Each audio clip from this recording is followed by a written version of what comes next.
এই এলাকায় এসে আজকে আমার মনে হলো যেন আমাদের এলাকায় আমাদের আমাদের সমাজে আজ থেকে 18 বছর 17-18 বছর আগের কালচারটা মনে হলো। এলাকাত কি সুন্দর সন্ধ্যাবেলায় চাষের জমির মধ্যে মানুষ, গ্রামীণ জীবন কত সুন্দর।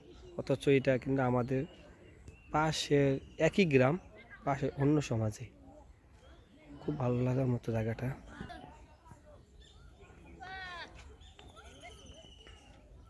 সত্যি আমার তো মনে হচ্ছে যে এটা 2005, 6, 7 সালের আগের দিন আমার এই সন্ধ্যাটা এরকম সন্ধ্যা পাইতাম আজ থেকে 17-18 বছর আগে।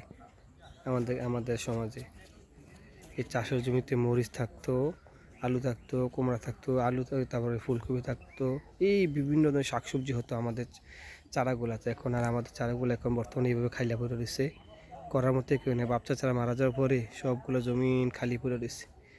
আর অথচ এই কালচারটা এদিকে আছে, খুব ভালো লাগে সমাজটা, এই জায়গাটাতে। সন্ধ্যাবেলা সকাল সন্ধ্যায় এই সবজিগুলা উঠাইতে লাগাতে কাজ করার সময় খুব ভালো লাগার মতো।